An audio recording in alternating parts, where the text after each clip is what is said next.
This is the BiggerPockets Podcast, show 525. My question for you who's listening to this is, where in your life right now are you being really purposeful? Are you focused? And where are the other areas of your life right now that you're not as focused and there's no shame in it? Then we get to ask the question, since it's the time of year where it's time to set our goals, it's time to cast that vision for the future.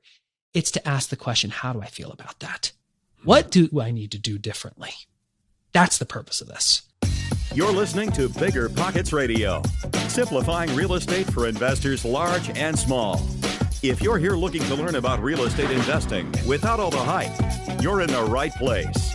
Stay tuned and be sure to join the millions of others who have benefited from BiggerPockets.com, your home for real estate investing online. What's going on, everybody? This is David Green, your host of the BiggerPockets Real Estate Podcast. And I'm here today with Mindy Jensen, the host of the BiggerPockets Money Podcast. Mindy, how are you today? David, I am doing lovely today. How is your day? So glad to hear that. I'm dealing with some legal issues that we talked about a little bit, but other than that, my day's doing pretty good all around. We had an amazing conversation today with Geoff Woods, the host of the One Thing podcast and goal setting extraordinaire. So on today's show, we're actually bringing in two BiggerPockets members who attended the One Thing goal setting retreat, and they're going to share what they learned, how they formed their partnership, what they've been up to since then. And then Geoff sort of dives deep and helps us figure out really where their business could be headed and how to get in alignment with their goals. Would you like to share what your favorite parts of today's show were? Oh, I like the way that he looks at goal setting a little bit differently. I have always thought of goal setting, and I think a lot of people are like me. What is the goal? What do I want to accomplish? And that's not really where he's looking at this. He is looking at, what does this goal do for you? Not what do you want to accomplish, but what can you get out of this goal? And one of the things he says is the purpose of the goal is not the result. That was really eye-opening. I think that he has a very interesting way of looking at the way that you set goals. And clearly he is exceeding on all levels. And he is definitely somebody who is an absolute thought leader in the space of setting goals, which can be really, really important in your whole life. I mean, we talk about how life can just drag you along, and setting goals and being intentional is the way that you take control of your life. Yeah, and that's going to lead us to today's quick tip for everyone listening here. It's very simple. Ask yourself, what are your values and how have you strayed away from them? So we know that we're operating by the values that are important to us, in my opinion, when we feel alive. When you're full of that fire and you are full of sort of this optimistic energy that wants to charge forward and make things happen, life feels light when you're living by your values. When you're living by somebody else's values, it often feels heavy and you feel sluggish and there's a resistance to what you're doing. So Brandon Turner often has that phrase, follow the fire. Mindy, I believe you've sent me a couple of those t-shirts. I should put one of those on the next show. I love those shirts. The follow your fire t-shirt. The best way to find your fire is to find your goals. Now, as far as the word fire, this will end the quick tip here, but Mindy, can you tell us a little about what fire means in your community? In my community, fire means financial independence, retire early, or retire. Retire early is what fire means, but there's been a lot of talk about how you don't retire to do nothing. You retire to your best life. When you get money out of the way, you can concentrate on your goals, and you're not trading your time for money anymore. You now can go out and live your best life. Which means you can live by your values. So this is very, very important. And you will see if you listen to today's show, just how finding direction is usually the result of getting clear on what you value and what you want. And then everything else kind of falls into place after that. A lot of people make that mistake. And I think when you don't know what your value is, you tend to follow somebody else's path. You say, what's Mindy investing in? Okay, I'm going to go invest in that. What's Brandon doing? Okay, I'm going to go do mobile home parks because that's what Brandon does. And you follow somebody else's path And you're not always going to be happy, and you're definitely not going to feel fire. So ask yourself, what are your values? And if you don't know, today's episode is just for you.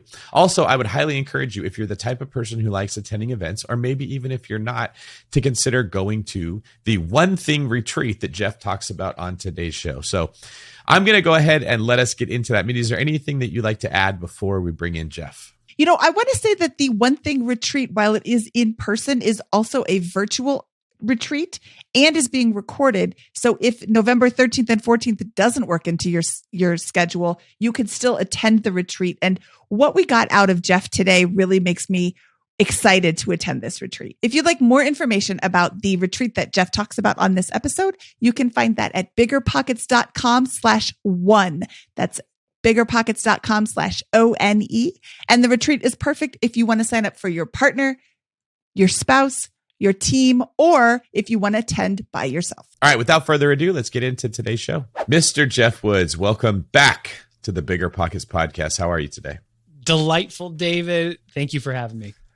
Yeah, so in our first conversation with you, we had you dig into speaking with some of our other guests and sort of giving them some clarity, direction on how they could set goals for themselves or how they could be more efficient. What's been going on in your world since that initial conversation? You know, when you and I spoke last year, it was middle of the pandemic. Or wait, it was pre-pandemic, wasn't it? Mm-hmm. Was it pre-pandemic or middle? I think it was before. So I'm remembering it. You know, bottom line, I think every person who's listening to this is in a very different place today than they were a year ago or 18 months ago. And one of the things that I heard from a friend of ours named Keith Cunningham, what stops us from reinventing ourselves is an attachment to the way things used to be. I think a lot of us, the pandemic taught us that we had beliefs that we knew to be true. We have to go to an office. We have to do things this way. And the pandemic forced people to let go of the way things used to be, to imagine what could become. And for us, it's been the same thing. From I moved to Denver, Colorado, because I took our company virtual and I wanted to be closer to the BiggerPockets family, AKA the mountains. And also just what our business model is. We got so much more clear on why we do what we do and who we need to be serving. And we've just gone all in and narrowing our focus, and companies doubled in the last 12 months, which is awesome. Mindy, I'm going to ask the same question to you. What's been going on in your world? Whew. It has been quite a last 18 months. I think it's lasted 6 years so far. There's just, right before the pandemic started, we bought our latest live-in flip, and we have been trying to juggle that with becoming teachers. We homeschooled our children, not on purpose or for our not by our choice, and that was a real treat. But we are coming out on the other side of it, and things are looking up. Actually, when I was re-listening to episode 411, I'm like, I really need to start having goals and being intentional with my living instead of letting life kind of drag me by. I have not had any goals. I have had tasks. I have had a to-do list. And that was actually really, really, really helpful. That and Scott and I interviewed Ramit Sethi on Monday, and that episode comes out in a couple of weeks. And that also really helped me start thinking, you know what, I've got to make a big shift in my life. So it's been an eye-opening last couple of 18 months. How about you, David? Let's throw it back to you. What's been going on with you? Well, where do I start? This has actually been a very busy year. So when I started the year, I thought that growing the David Green team was going to be the main primary goal. I've sort of shifted from there. We're still doing great, but I don't put as much energy into the hiring and training of agents as I was before. I started the One Brokerage, which is basically like a mortgage company that can also do insurance that we use to help people with financing real estate. We really put a lot of effort into solving the problem of people like me that can't get more conventional loans, or that their debt to income doesn't support buying additional property. Because as we talk to people on BiggerPockets about making wise investments, you often sort of run yourself off the track of, I could just get a traditional loan to buy houses. I bought some properties for myself. I bought a couple in Hawaii. I bought a triple net property in Minneapolis. I'm looking to sell some of my southern Floridas and my southern properties and 1031 those into some bigger properties. I'm expecting a lot of inflation to be coming our way with the way that the Fed is just printing money like crazy. So I basically taken a more aggressive offensive stance towards wealth building right now, as opposed to where I was before, where I was kind of sitting back and waiting for opportunities to cross my path and jumping on the right ones. I'm now being intentional about looking to go hire loan officers for our company, get better loan products, buy more properties for myself, do more meetups where I can share this information with other people. So I think that's been the biggest change for me this year, is that I've taken a more aggressive approach. Geoff, I don't know if you heard the word intentional from both David and I. That was not intentional. We didn't plan this in advance. We both said we want to be more intentional with our plans and the way that we're living our lives, and I think that's very interesting. Good job, David. If only that were the purpose of this episode. Yeah, it's almost like it was meant to be. So, Geoff, you're sort of the expert, at least in my world, that I think of when I think about goal setting. You and Jay Papazan, I know you two have a relationship, so that's not a surprise that that's the case. Tell me what's on your heart when it comes to the advice you want to give people about when they should be intentional, when they should let life come to them, and really how to maximize efficientness when it comes to achieving what our goals are. We have a very strong opinion when it comes to this, and it's shared through the lens of our guidance is for people who want to achieve extraordinary results. We are not for people who want good results, average results, great results. We speak to people who want to actually live an extraordinary life, personally and professionally. If that is you, which I know it's a lot of BP listeners, just because you're investing your time listening to the show, now is the time. Here's the reality, though. This applies to me too. We have times in our life where we are living by default, and we have times in our life where we are living by design. There are times in our life where things happen in our lives, and we have to react, whether they're happening to us or for us. And there are times in our life where we say, no, I am not good with my current circumstances. Here is where I want to be. I'm going to get clear on what matters to me, and I'm going to put a plan in place, and I'm going to start to take focused action toward that. It's kind of like a roller coaster, up and down. We ebb and flow between those two. And I think this is the purpose of this episode, is to challenge people to ask the question: if I were to look at my life over the last 6 months or the last year, where was I purposeful or intentional? Where was I really getting clarity on where I want to be, putting that plan into place, taking focused action, purposeful action to get where I want to go? And where was I kind of just going through life and seeing where life took me? It's not right or wrong, but the question is, how can you become more purposeful in the areas that matter? I love that you're mentioning this, because it's my opinion that a lot of people listening to podcasts like this are at different times in their life, different headspaces, different emotional states. You're not always in conquer mode. Now, but you're often listening to people telling their story of when they were in conquer mode, right? You're not hearing people get on a podcast to talk about the great cup of coffee that they had that morning and how soothing it was to look out their window and see their favorite plant blooming or whatever. And if you're not in conquer mode and you're listening to someone who goes out there and they talk like they're putting the world on fire, it's very easy to think that that is how every other human being operates all the time. Especially if you're listening to a lot of podcasts or a lot of YouTube, where that's what people get on there to talk about, right? And that makes sense, because I don't necessarily want to hear somebody get on a podcast all the time and talk about how, they caught every green light to work that day and it was really nice and that's all that there was, right? I want to hear the stories that are inspirational, but that is not how life is all the time. None of us are at a dead sprint constantly. And my fear would be, if you hear this and you think this is how everyone is living life all the time, you'll feel shame. You'll feel guilt. You'll get this thought like, I should be doing more. And because I am not doing more, I am a failure. And I shouldn't even get into this whole real estate investing thing or financial freedom or whatever it is. Each of you, what are your thoughts on that perspective?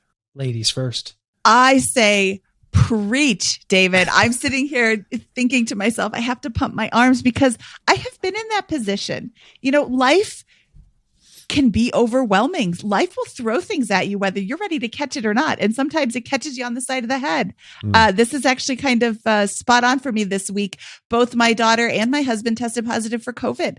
I've had to kind of change what I was planning on doing and focus on that right now. And I am also in a place where earlier this week, I'm like, I have to set goals. I am ready to set goals. And everything that you're saying, I think needs to be taken in the context of when you're ready to set goals, you can go and be the achiever and the aggressive go-getter. But when you're not in a headspace to set those goals, it doesn't mean that you won't ever be in the headspace to set those goals. Think about it. I know I want to accomplish something. I'm listening to this podcast. I am encouraged to do these things. Now's not the right time. Great. Put a pin in it. Go back, put a calendar invite in a week, in a month. Talk to yourself in the future and say, hey, are you ready to set these goals now? It needs to be something that you're ready to do. But when you're ready to do it, you need to sit down and make a plan. And it's not just a 5-minute, okay, boom, I'm done. It's kind of an an ever evolving thing. But I really, really, really like what you're saying, David. Not everybody has to be in that space every minute of every day. And I think that there is a lot of shame surrounding that when you're not in that space. I had a unique perspective as you were talking, David, which is, I'm the face of the one thing. I'm the poster child for it. And even as you're speaking, I'm thinking of the various areas of my life, whether it be my spirituality, my physical health, my personal life, my key relationships, my job inside our organization, our business overall, my finances. There are certain areas right now that I am incredibly purposeful and focused in taking action. And there are some areas right now that I am not. And I think it's important for people to understand that you're a whole person. There are things that matter professionally. There are things that matter personally. You cannot be purposeful in all areas at all time. This is the fifth lie of productivity. It's the lie of a balanced life. It's not that you are perfectly balanced. You are constantly balancing, which means you are out of balance. So right now I am heavily focused on the business side, on the wealth building side, on the personal relationship side, but I have been less purposeful in my health, in my workout routine, in my diet and exercise the last 3 or 4 months than I was in the prior year. I've gone out of balance. So my question for you who's listening to this is, where in your life right now are you being really purposeful? Are you focused? And where are the other areas of your life right now that you're not as focused and there's no shame in it? Then we get to ask the question, since it's the time of year where it's time to set our goals, it's time to cast that vision for the future. It's to ask the question, how do I feel about that? What do I need to do differently? That's the purpose of this. Yeah, what I love about that is oftentimes the answer is somewhere in your own gut or your subconscious, whatever you want to call it. It knows where you're needed. You're not coming through for your family. You're not coming through for your friends. You're not coming through in your fitness, whatever it may be. When you don't take that minute to just be quiet and listen, it's easy to miss, right? Like oftentimes it speaks in a whisper, but that next deal coming at you or the next seminar or a webinar you need to take or the next podcast intro is a shout. It is screaming at you. Listen to me, pay attention to me, do what I'm doing. And I know that during COVID, a lot of people had those shouts sort of taken away. There was less things screaming at us as we had to shelter in place. And the world that we had been living in was kind of shaken up and all the pieces fell together different. So I'm curious, Geoff, if you could share a little perspective on how you saw that affect people and what shouts they listened to and what whispers they heard. So here's what's interesting. What percent of the people that listen to the show do you think have a day job? Like they work for a company and they're looking to invest in real estate on the side. It's not their profession yet. That's the vast majority. I would guess 80 to 90%. So if you used to go to an office, you're used to having distractions of people swinging by and asking, hey, do you got a minute? Mm-hmm. When pandemic hit, all of a sudden that went away. All of a sudden, when you were bored in between meetings or tasks, instead of walking around and chatting with people that you may or may not actually care that much about, you were hanging out with your family. That was a silver lining. On the flip side, a whole new set of challenges occurred. And this is from, we work with some of the largest companies in the world on their future of work strategy and what that's going to look like. The number of emails across the board went through the roof. The number of meetings actually went up. The number of hours that people were working actually went through the roof because no longer did they have a drive to or from the office. They had no delineation between professional and personal. So these are different challenges that happened. The problem is there were a lot of people that said, oh, this is only going to last for 3 weeks. This is only going to last for a month. This is only going to last for a quarter. Well, it's lasted a lot longer. And a lot of people have normalized a way of working and living that is not going to help them live a life that they're proud of. A lot of people have normalized new habits that will actually lead toward regret. So this is the time to actually pause and say, okay, whatever's happened over the last year to 18 months, I have to actually have a conversation with myself and the people I do life with on what is important to me. How do I want to be living? And how do I view my time as an investment that I hold accountable to delivering a return and not something that I have to spend or kill? Yeah, that entire way that we frame this conversation is work-life balance. And that implies there's work and then there's life, and you got to go between them. But COVID really blurred the lines between those. What is work and what is life at that point? So I'm curious, Mindy, what was that experience like for you where you're now working at home where life typically takes place? So I had actually been working from home 2 days a week and working in the office 2 days a week. So now I'm at home all the time, which is great. I can start work earlier. I get up in the morning. I can get some quiet time in while I drink my coffee and check my work email and do my work things. And all of a sudden I went from working 8 hours a day to probably more like 10 or 12 hours a day, because at the end of the day, my kids were still home. They were home the whole day. I didn't have to go pick them up. I didn't have to do anything because everybody was here. I want to say in the last 4 or 5 months have intentionally had to stop working on purpose in order to go have a work-life balance. And that is, I'm still getting up early and drinking my coffee while I check my email, but I'm stopping when the girls come home from school and I'm going out to be mom instead of Mindy from BiggerPockets. And it crept up on me because at first you're like, oh, I just have one more thing to do. I will always have one more thing to do. There is no shortage of anything. And I'm not trying to diss my own job. I love it. I think it's important, but I'm not performing brain surgery. I can stop today and I can start answering questions about real estate and talking about money tomorrow. And the world will keep on revolving. So I think it's really hard for people to make that delineation. And if you're not intentional with that stop, and it's a hard stop, it has to be just, I answered that email, I'm getting up and leaving. Yeah, I'm always going to have more emails in my inbox. I'm always going to have something else to do. So stop and continue on. David, how did you stop it? I'm sort of hesitant to say this because I don't want it to sound crass. The pandemic was one of the best things that ever happened for my personal life and my work life. I started eating way better because I wasn't driving from appointment to appointment to appointment and trying to get fast food in between the busyness of everything. I drive all over Northern California constantly.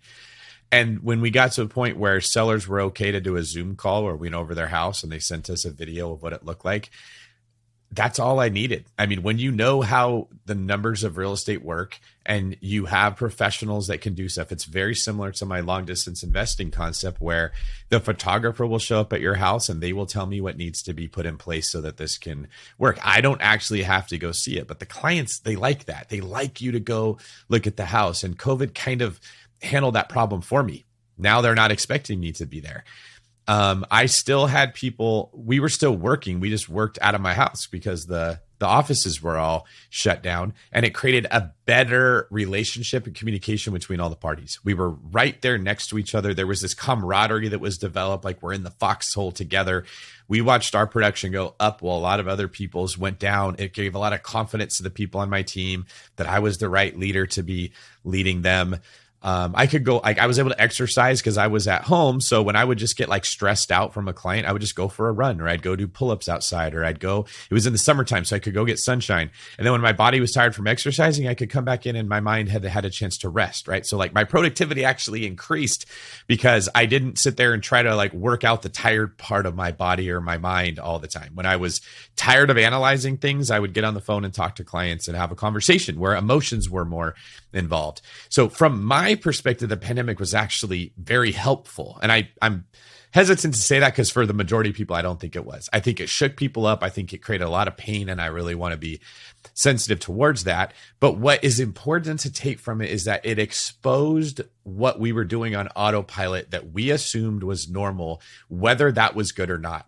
If you were not living intentionally, you had no way of knowing that you weren't living intentionally, because you get up, you drink your coffee, you go on your commute, you go to the office, you punch in. You may do nothing of use the entire time, but you get paid for 8 hours. Then you drive back home. You told yourself, I'm done with work. Now I start life. You do whatever. This really just erased all those lines, right? It was kind of like the Matrix. Like you thought you were living in a normal world, and now you're born into a new world, and you really have to look at it. And that's where I think conversations like this are so helpful to people, because really none of that world was real. It was just what we were used to, right? Creating the life you want is about intention. It usually doesn't happen to you. And something like this really exposed that. Geoff, I saw that you look like you had some insight to offer there. What stops us from reinventing ourselves is an attachment to the way things used to be. We were attached to a way of thinking, a way of behaving. And this gave us it forced many of us to reinvent how we do what we do. And there are many of us listening to this who are saying there are certain things that I'm not going to go back to the old way because I have discovered an even better way. That's just what's sticking with me. So how does somebody discover the even better way? How can somebody start like Mindy from 6 months ago, who was like, oh, I get up in the morning and I'm putting in 12-hour days. I am in probably a bit of a different position. I get to talk to a lot of different people who talk about goals. And I mean, you'd think something would have stuck sooner, but we're going to get to see an example of this later with Jordan and John, but this is part of our process that we walk through in the goal setting retreat that we facilitate. At the core of the one thing is the skill of asking big questions and searching for big answers. Now, big questions are questions that you get asked and you have to stop and go, great question. And a lot of people don't know how to search for the answer. They hit the wall of, I don't know. Here's a perfect one. What would an extraordinary life look like in 20 years? Go. Most people would say, I don't know, but they stop the search. We have to first and foremost understand you have to search for the answer. So part of this process is before we even talk about the goals that you want to set, we have to go deeper. We have to understand what your values are. Why do you do what you do? Every single one of us, there's an author named Jonathan Haidt. He wrote a book called The Happiness Hypothesis. And in it, he writes about the rider and the elephant. And it's, you can imagine a little kid sitting on top of a big elephant going for a ride. And imagine if the kid had a stick and he taps the elephant's right ear and the elephant goes right. He taps the elephant's left ear, the elephant goes left. Who's in charge? Yet if the kid tapped the elephant's right ear and the elephant went left, you'd realize who is actually in charge. It's the elephant. There's nothing that kid can do about it. Every single one of us has a rider and an elephant. Our rider is our logical mind. It's the goals that we set. It's the things we say we're going to do. Yet our elephant is our purpose and our core values.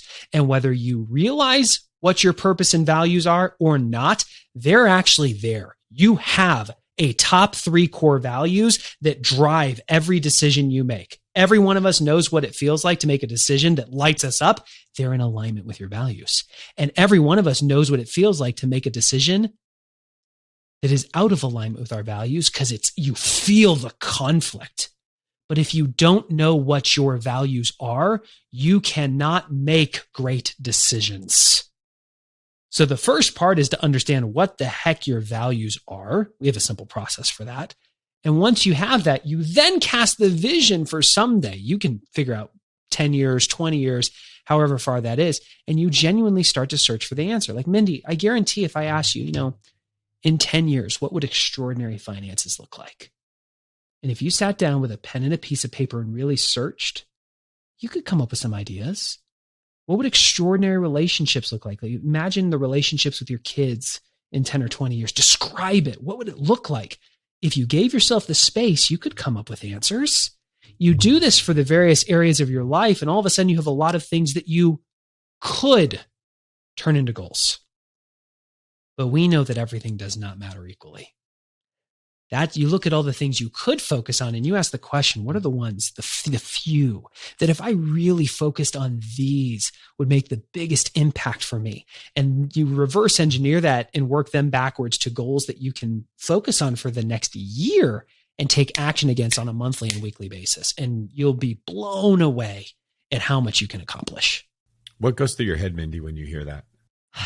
I have some work ahead of me, and I am excited for that work. I am at a place where this is something that I want. This is something that I have time to focus on. And this is something that I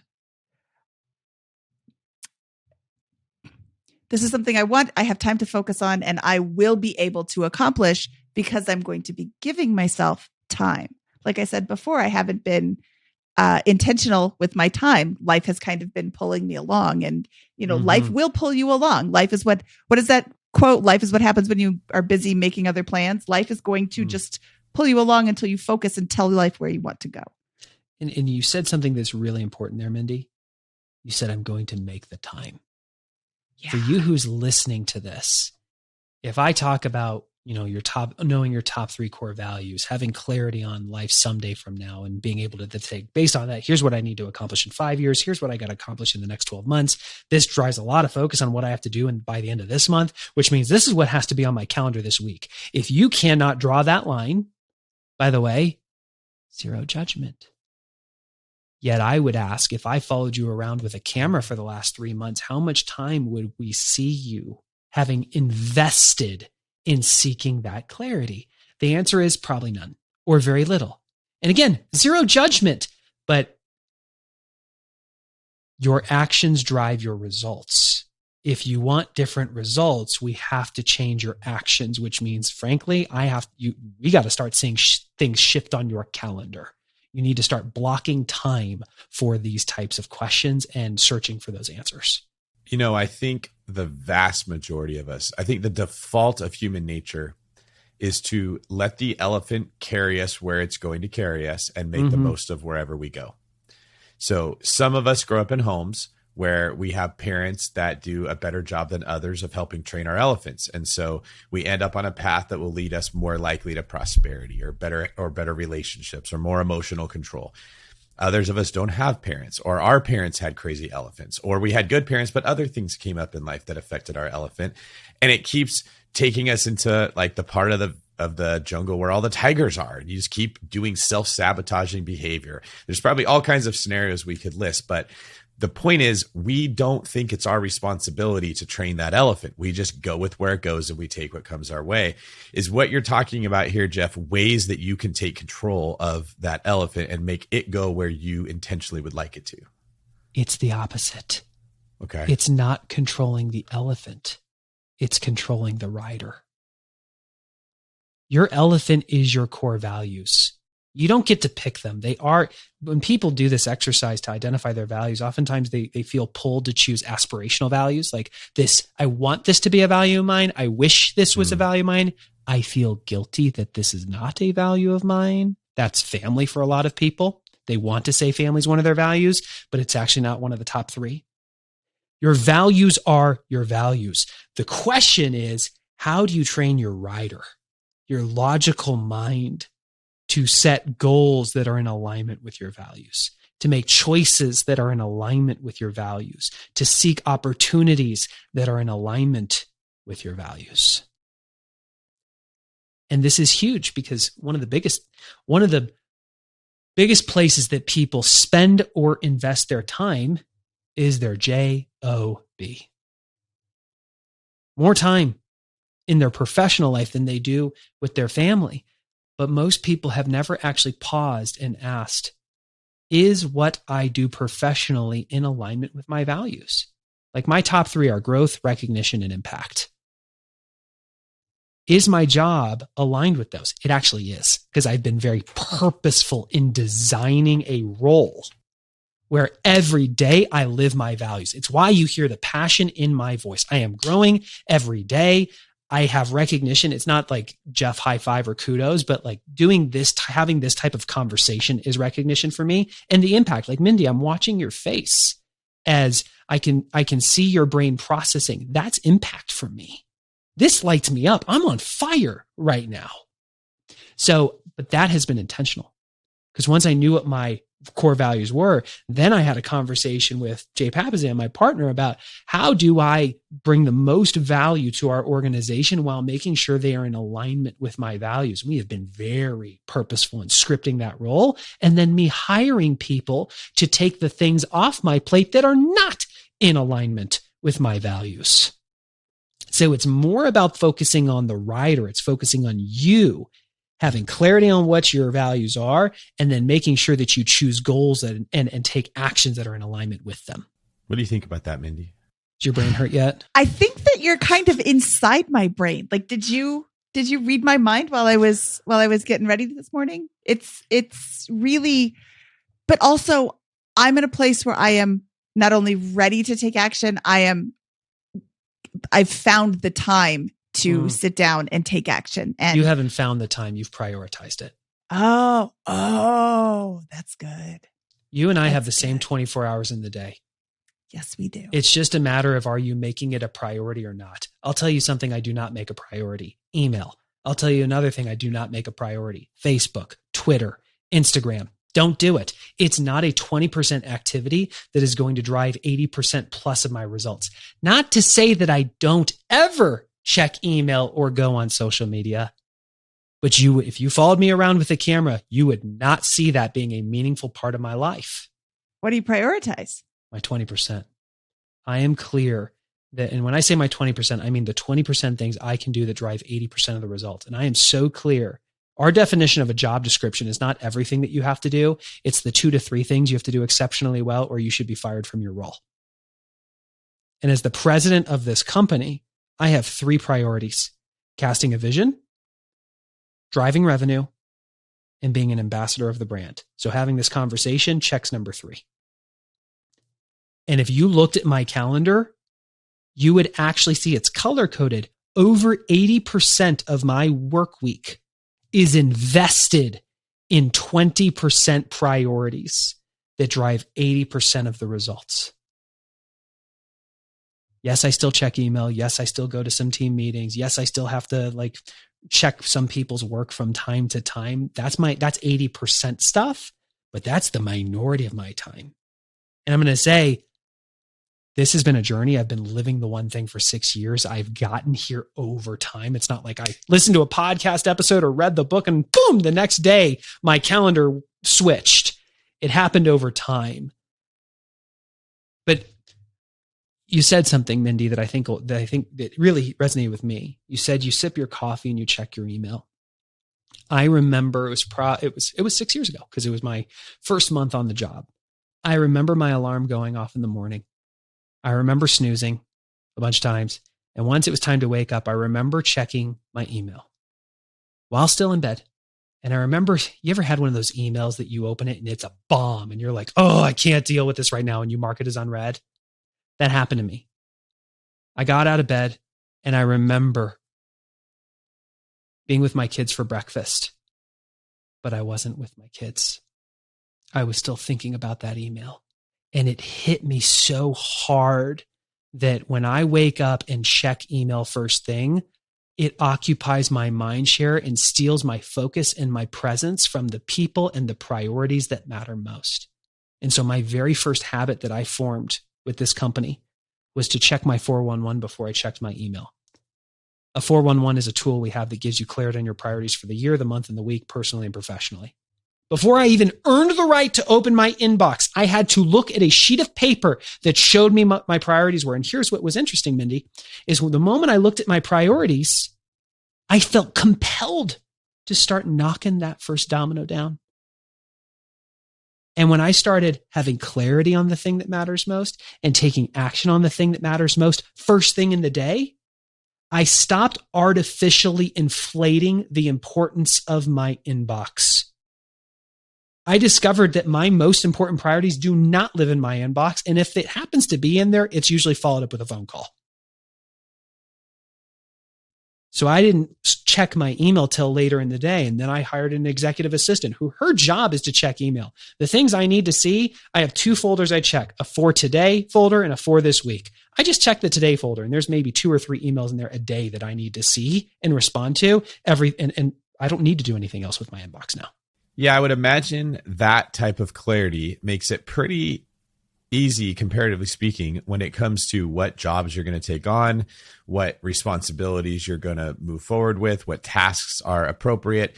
It helps avoid that analysis paralysis that so many people fall into when they don't have that clarity of where you're going. So, all right. And we have a treat for our BP listeners today because we've got 2 guests that Geoff is going to interview that are going to share what they've done in their business and in their personal life since first being introduced to this concept of intentional goal setting.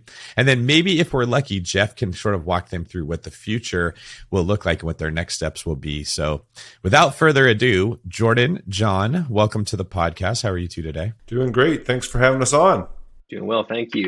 Yeah, Geoff, I'm going to let you take it away. Yeah. So Jordan, John, why don't you give us the high level 20% of what you do professionally? So what we do professionally, John and I own a home buying business where we find and purchase single family homes. We do the BRRRR strategy that David Green talks about in his book, but we do that as a business and we have separate businesses that we do on our own. Together, that is our primary business, buying homes in Louisville. I love that. And Jordan, I know last year you attended our One Thing goal setting retreat for couples and individuals. John, you did or were not a part of that last year? I was not a part of that last year. So Jordan, you did it with your girlfriend? Yeah, we loved it. Absolutely loved it. I'm curious, what was going on in your life when you heard the idea of the One Thing goal setting retreat that made you say, we should actually look at this year? So I think we have similar goals, but we weren't 100% aligned on how we were going to get there and exactly what we were working towards. So my girlfriend and I saw it, thought, hey, this could be great for us. We did it and absolutely just loved every minute of it. We signed up for the in-person version this year and are ready. Oh, you're coming? Oh, yeah, absolutely. See you there, man. Yeah, I'm excited. Most people, so there's 2 tracks. There's a track for couples. There's a track for individuals. Most people listening to this who have a significant other, one is a goal setter and one is not.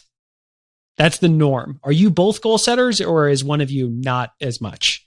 I am an intense goal setter and have been for a long time. I'm very focused on my goals. So it gets hard for me when I'm only focused on the goals and forget about everything else.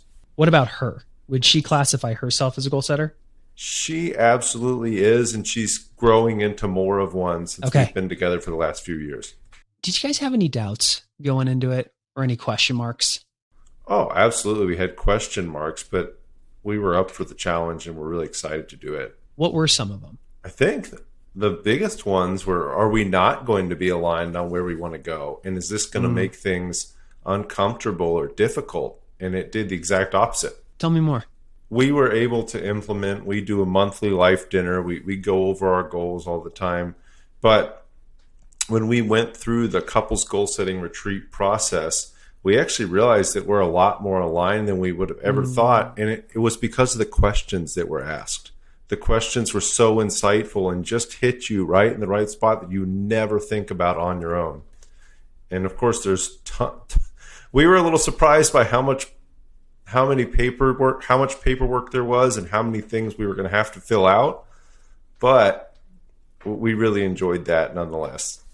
Oh, and Mindy, this goes back to what we were saying earlier about the foundation of the One Thing is asking questions and searching for answers. Most people don't have the right questions, so they don't search for them. That is a really good point. How do I know what to ask if I don't know what to ask? Mm-hmm. And where this came from is, so my partner, Jay Papasan, he and his wife, Wendy, have been doing this for over 15 years. And the first year they got out of their house, they got a babysitter for the kids, and they just sat down for a weekend and asked questions. How is our marriage? What do we want out of life? What do we need to focus on when it comes to our kids? What do we need to focus on when it comes to our parents who are getting older? How's our sex life? Oh my gosh, dare I ask that? But they asked questions and had honest conversations. And over a decade, you start to put some framework behind this and some process, and you really make it a well-oiled machine. And like you're saying, Jordan, you guys end up having some amazingly rich conversations where you realize it's not actually about us having the same answer. It's about alignment. What matters to Jordan? Jordan, what's your girlfriend's name? Jessica. What matters to Jessica? And how can you validate that you hear that this matters to Jessica? Jessica hears that it matters to you, Jordan, and that you support one another. I earlier this week, Gary Keller was doing a mastermind, and he drew something out that just blew my mind. He said, here's the problem in a relationship. Opposites attract because they complete you. But by definition of them being an opposite, they're naturally going to drive you crazy. And the problem is that person one tries to get person two to change to be more like them, and person two is trying to get person one to change to be more like them, versus you stepping back and asking, how do we honor the essence of what makes you you and expand the kind of life that we can live together? And that's really what this is about. I'm curious, Jordan, what was a goal that the two of you set that deep down you weren't sure if you'd even be able to achieve it, and you guys crushed it in the last year? So I think our goal in the last year had a lot to do with us coming together to achieve our personal goals. She wanted to buy another rental property. It seemed a little out of reach, and I was absolutely able to do a lot of help with that. I'm a real estate agent, and I had some goals financially and physically. I'm in the best shape of my life now that we were able to support each other in. And yeah, we've crushed those goals. So I love that. I really liked that we were able to come together. And I love what you were talking about, how opposites attract. We're very, very different, and that's great. But we had a different idea of how our lives were going to go. But now we see how those can work together and how it can be harmonious rather than be very different. Yeah, I love that. What was something that surprised you going through this process? I think a lot of how personal the questions were. You talked about stuff about sex life and just from really personal questions about family and about values that we had like you also said, you wouldn't think to ask these questions. We would never think to talk about that stuff. We just assumed or just said, hey, this is how I feel. I'm not going to talk about it. But when it's written down and you need to answer that question on those sheets, it comes out, and it might be way more aligned than you would have ever thought. But I would have never thought to ask the question. Isn't it kind of interesting how the person who's supposed to be your life partner, you feel you can't ask questions to? We all feel that way. It's so interesting. Mindy, were you going to say something? I was just going to reiterate what you said earlier. You don't have to have the same goals. You just need to be in alignment. And I keep hearing that from Jordan as well. I think that can be kind of a block for some people. Oh, I want to go to this goal setting retreat, or I want to sit down and have a conversation about goals. But the last time we talked about it, like you said, opposites attract. The last time we talked about it, we were so off. How off are you really if you're together? I mean, one person isn't going to say, I want to live in poverty for the rest of my life, while the other person says, I want to be the richest person in the world. Your goals, if you're together, I don't think that your goals are going to be that far off that you can't find alignment. But like Jordan said, you have to ask really personal questions, and that's difficult. I've been married for almost 20 years. There's still some things that we don't talk about on a real regular basis. Goals is one of them, although we are getting there. I heard something this morning from one of our corporate clients. He was talking about leadership, but it totally applies to marriage and relationships. You aren't compatible or not compatible with someone. Compatibility is something that's created. You have to create compatibility. You have to focus on it. And Mindy, you've been married for 20 years. What's the key to a successful marriage? It's one word. Conversations and communication. Yeah. I've also heard compromise, right? And at the end of the day, it's about understanding what matters to you, them understanding what matters to me, and being able to ask the question, how do I validate that I see you, I hear you? How do I support you where it matters most? How do you support me? And how do we have our shared goals? The other thing I think we need to acknowledge is the fact the vast majority of you listening to this, if you have a significant other, the other one is not a goal setter. Let me tell you what not to do. Do not say, honey, do you want to go to a couples goal setting retreat this year? I would not ask that question. A different approach is to say, hey, I care about you. And I've realized I'm not 100% clear on how I can be the best partner to you because I'm not clear on what you want over the long term. And I don't think I've done a good enough job of communicating what matters to me. So I want to do a better job of supporting you next year. I hope you can do a better job of supporting me. And I want to take a weekend where we get out of our normal environment and we get to know each other better. And so this next year, we can be even better partners to one another. That's how you position it. John, what's your experience been like working with Jordan? It's been good. So Jordan and I actually knew each other from high school, and he moved away like probably when he was 18 or 17, and we kind of disconnected and we connected back up. I actually was doing some investments in Louisville, just starting out with single family rentals. And long story short, we rekindled that relationship, and to circle back around, it's been good. I've known Jordan a long time, and it's been good. We have kind of a system in place where Jordan's location is in Austin, Texas.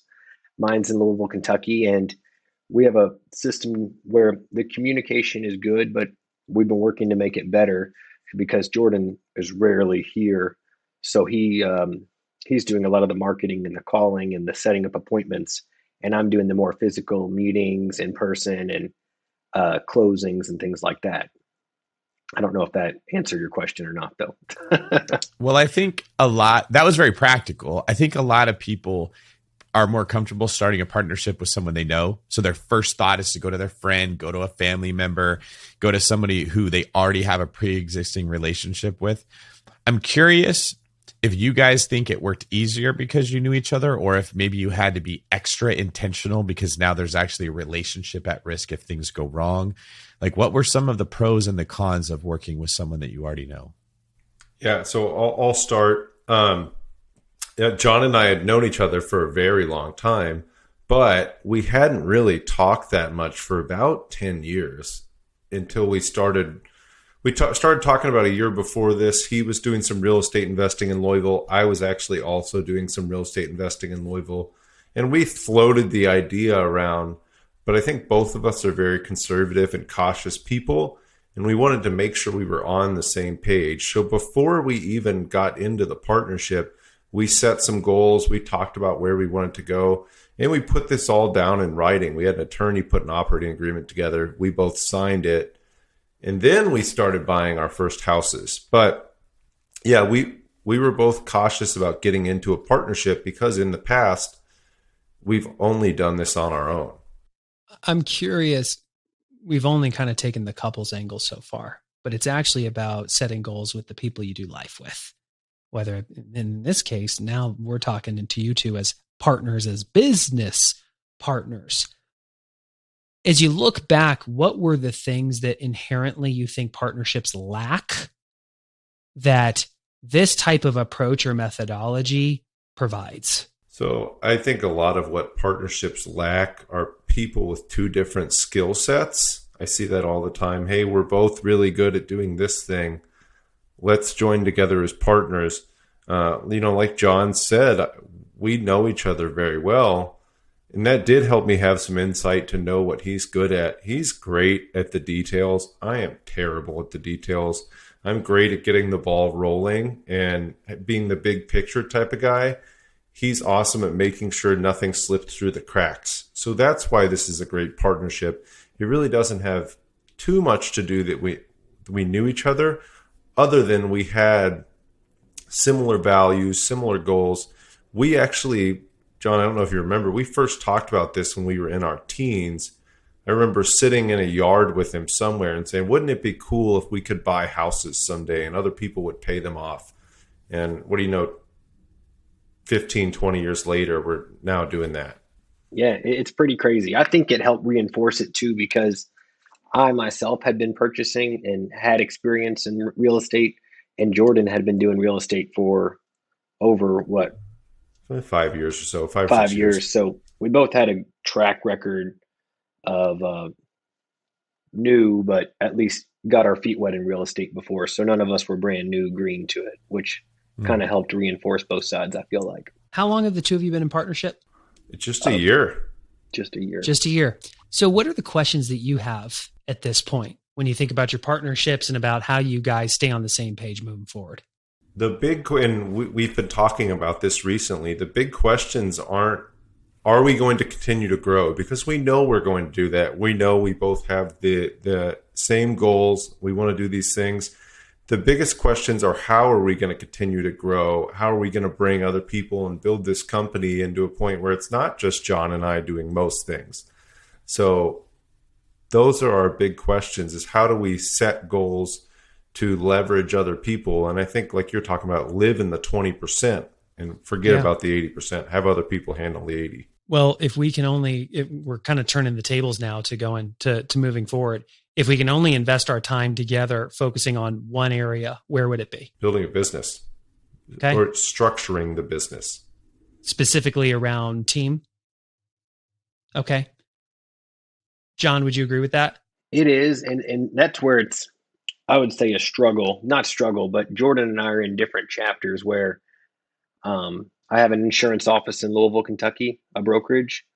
And then I have Jordan and I's partnership. And then I have our 3 young children. So it's kind of a juggling act like you were talking about earlier. The more time I take away from our insurance brokerage, I've been focusing a good amount of time in our partnership, Jordan and I. So we were talking about this today, having a meeting just about juggling that and what percentage to put where, you know what I mean? Perfect. Do you guys have a long-term goal for the organization yet in terms of growth? We do. Mm-hmm. What is it? So we have a 1 year into this year, a next year, and then a 5-year goal. At the end of this year, we want to have 25 houses. Into next year, 50 houses. And in 5 years, we want 200 houses. Fast forward and you have 200 houses. Mm-hmm. Are you going to feel satisfied? Or are you going to look back and think, I was thinking too small? That's a great question. My knee-jerk reaction is I'm always going to look back and think I was thinking too small. But I'd love to hear what John thinks. 200 sounds like a big number, but Jordan and I are pretty aggressive goal planners, I feel like. And we're on pace right now to do 25 our first year of partnership. But let me ask a different question. Fast forward 5 years, we're having a conversation again, and what you achieved was extraordinary. You shattered what you even perceived to be possible. What's that number? You think, John, 400 houses? I would say 400 or 500 would be a mind blower. Okay. Well, let's round it up to 500 just because it's fun and it's a round number. Mm-hmm. And there's something to acknowledge. The purpose of a goal is not the result. It's to be appropriate in the moment. That goal is a compass to inform how the two of you have to show up and behave in order to be in alignment with the goal. It's less about whether you get to 500 or not. It's about who's the person you become along the way. Here's the first step. What if I challenge you to take out a pen and a piece of paper and draw out the org chart that you would need to assemble to have that type of a business? What would that org chart look like? And this exercise is called the ultimate org chart. This is what I learned from Gary Keller. He said, don't show me what your org chart looks today or what it needs to look like this year. I want you to have a longer term vision for the organization of what does the organization look like when it's built out and it's done. Go ahead and cast that org chart. I've got a CEO. I've got a president. I've got all these VPs. I've got all these directors. I've got all these managers. Like, I'm walking you through our org chart for what ours looks like in 10 years. I can actually visualize it. And then you ask the question, What roles are you, Jordan, currently playing? And you put your name next to those. John, what roles are you currently playing? Where are you just flat out missing people, or the business has not created the demand for that role yet? But here's why this matters. One, that gives you vision in terms of who you're looking for. Because one of the first things I heard from Gary is you're not looking for an executive assistant. You're looking for a future COO who's currently showing up as an EA. You're not looking for a marketing manager. You're looking for your future CMO who's currently showing up as a marketing manager. That way it forces you to stop looking for somebody who checks the box today, but instead has the growth opportunity to evolve and grow their skill set as the needs of the business evolve. Because what the business needs in phase 1 is very different than phase 2, very different than phase 3, very different than phase 4. And you want to find empire builders, people that can grow with you. So you ask the 500 units in 5 years, what does that org chart have to look like? Here's where it gets interesting. Jordan, what do your goals require your role that you occupy to do exceptionally well? The 2 to 3 things, or you should fire yourself. John, what are the 2 to 3 things your goals require your role to do exceptionally well? You guys get clarity on what your individual job descriptions are. Then you can ask the question, who's the one person we are missing? That if we just brought that one person into our world, everything else would be easier or unnecessary. Gary literally said this 2 days ago. He goes, if you want to live an extraordinary wealthy life, you need to master 2 things: lead generation, in this case, it might just be deal flow, and finding the one person. Oprah Winfrey was not Oprah Winfrey until she met Jeffrey Jacobs, her attorney. The Beatles were not Beatles until they met George Martin. Walt Disney wasn't Walt Disney till he brought his brother Roy Disney in. Oftentimes, you're one person away from unlocking an entirely new level of growth. I've gone through this last year. I fired myself from running the company, brought in a proven executive. The company has doubled, and I have stayed squarely in my vision, growth, and ambassador role. I'm happier than I've ever been. I was missing one person. So recap. What does the org chart look like when you have 500 houses? Where are you currently playing roles? Jordan, John, where are you currently playing roles? Who are you're immediately missing? But then get clarity. What are the 2 to 3 things your goals require you to do exceptionally well for you to keep your spot? And who's the one person you're missing? What are their 2 to 3 things? Then you start recruiting. You start looking, and just go find that one person and make that one hire. And then you look up and say, who's the next person we're missing? And you make that hire. Who's the next person you're missing? Or if you did what I did, I hired one person to come in, and it's the last hire I need to make because he's in charge of hiring everybody else. I like that. I want to ask you guys a question about this. As Geoff said, hey, what would it look like if you completely crushed it? You said, well, we'd have 500 homes.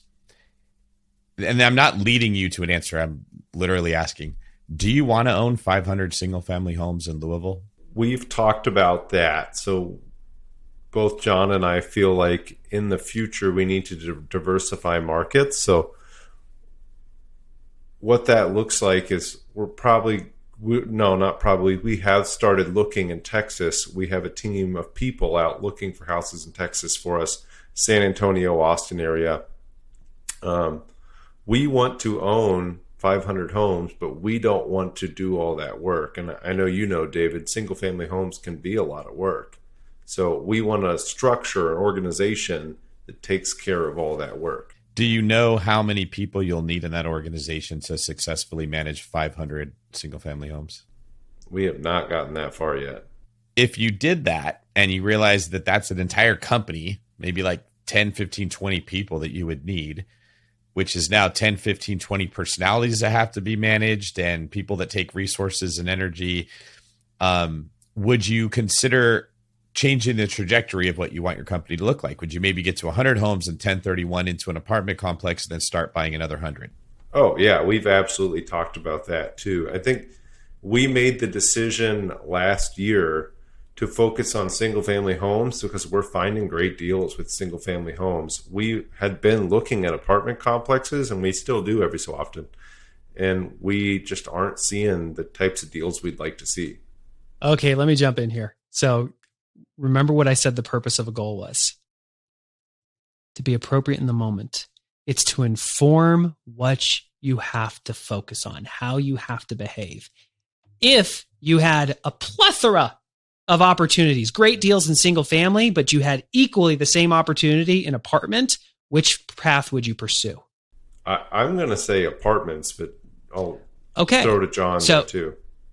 John? Yeah, we would. We both own, I think we would both agree that we're looking to get into 30 plus unit apartments because we both have small. We both have smaller 8 and under unit apartments individually each. So perfect. So this is so good.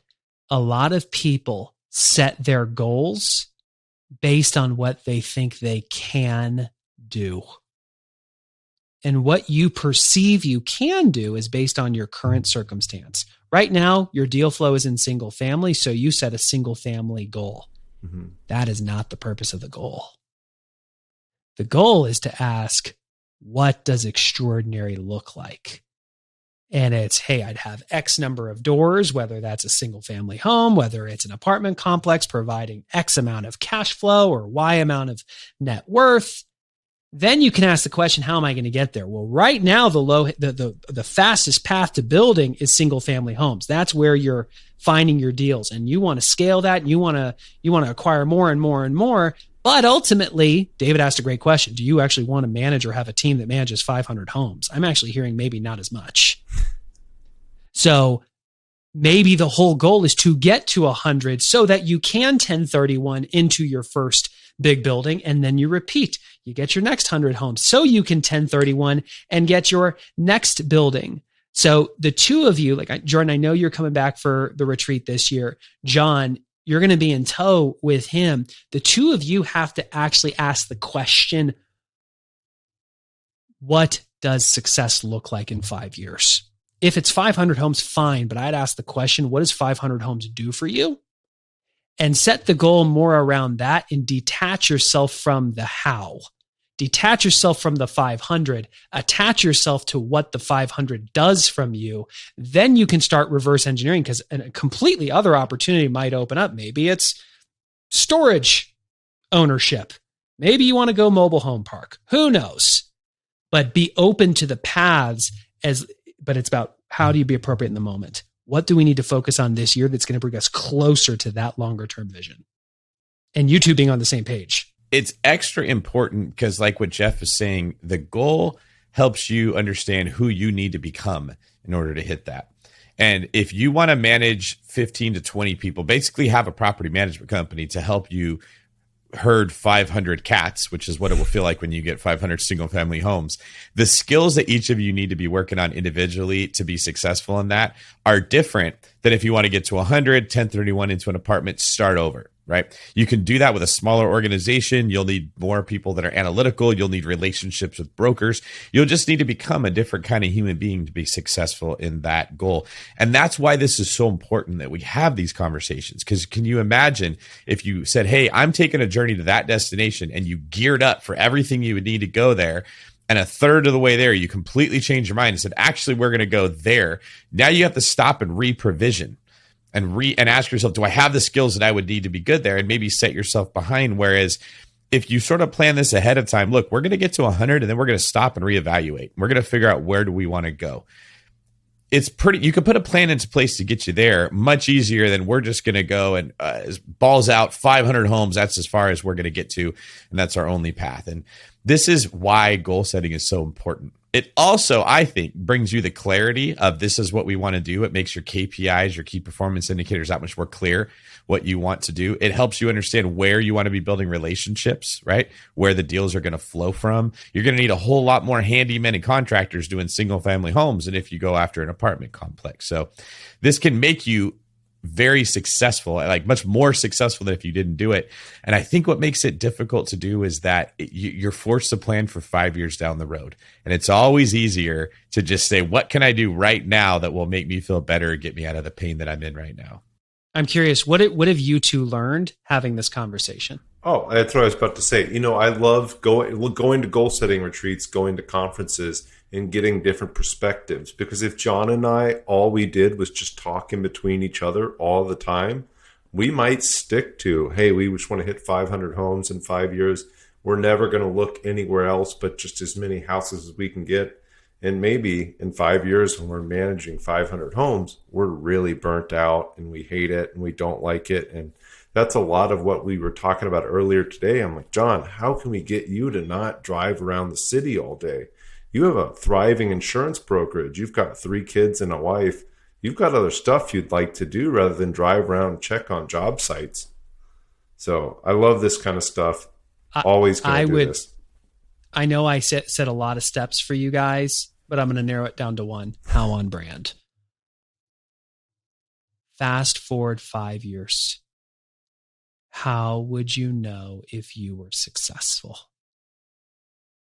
And it's not just number of units or amount of cash flow, but I want you to describe lifestyle. Like you just John does not want to be driving all around the city and not being with his kids and his wife. That's pretty clear to me now. The two of you need to do that individually and then share your answers and cast a unified vision for the future. That will then, when you go through the framework again this year, will bring a lot of focus to what you need to focus on in the next 12 months, which will bring immense clarity to what you have to do in the next 30 days, which will inform what your calendar needs to look like this next week. Well, guys, this has been great. Jordan, John, I want to thank you two for coming on here and sharing what your experience has been like with our listeners, as well as the transparency that takes. Geoff, obviously, thank you very much for coming and doing what you do, the one thing. This has been really great. Mindy, is there anything you want to add before we start the process of getting out of here? I really appreciate the working backwards method that Geoff describes. I think a lot of people don't think that way. I think that this is a completely different way to frame it. But when you explain it, Geoff, it really makes way more sense because what did you say? What does the goal do for you? What is your goal? And what does that do for you? That forces you to think backwards for where you need to be now. And like David said, when you're working on something, you're like, ooh, let me pivot. Well, you just wasted some time. Wasted isn't the right word, but you didn't spend your time appropriately because you weren't working towards the right goal. So this has been eye-opening for me.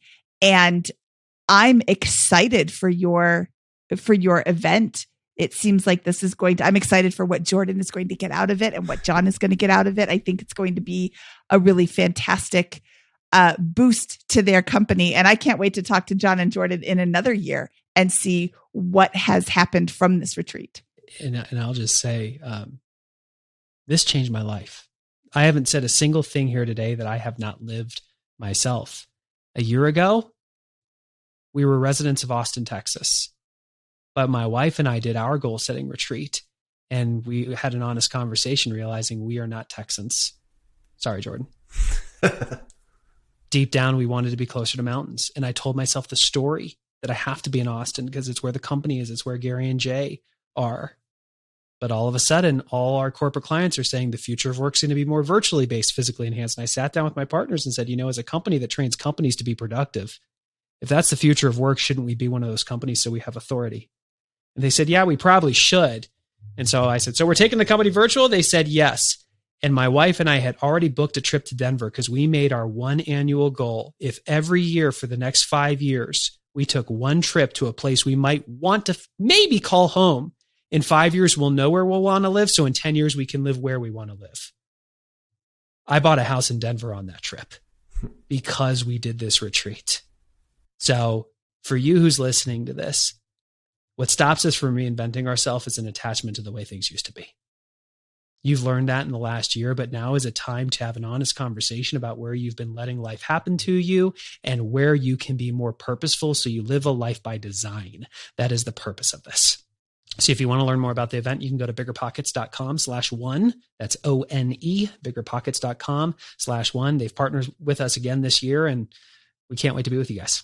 Well, thank you, everybody. Really appreciate everyone being here, the wisdom that's been shared. If anyone listening to this is considering it, I would highly encourage you to go check it out, get around other people that are on the same wavelength, and just kind of, it seems scary when you just hear other people talking about it, but the best way to get good at anything is to immerse yourself in it. So go there and watch how other people set their goals. I get a lot of clarity after listening to other people share what they have going on. I think Mindy's the same way. I've almost seen light bulbs popping off on her head as we go, as she hears clarity that somebody else got. It really does become a community where everyone helps everyone else, which is what BiggerPockets ultimately is a bunch of us trying to help each other to be able to build wealth and build the life that we really want. So heartfelt thanks to all of you that are here today. I'm going to get us out of here. This is David Green for Mindy Jensen and Geoff "The One Thing" Woods signing off. You're listening to BiggerPockets Radio, simplifying real estate for investors large and small. If you're here looking to learn about real estate investing without all the hype, you're in the right place. Stay tuned and be sure to join the millions of others who have benefited from BiggerPockets.com, your home for real estate investing online.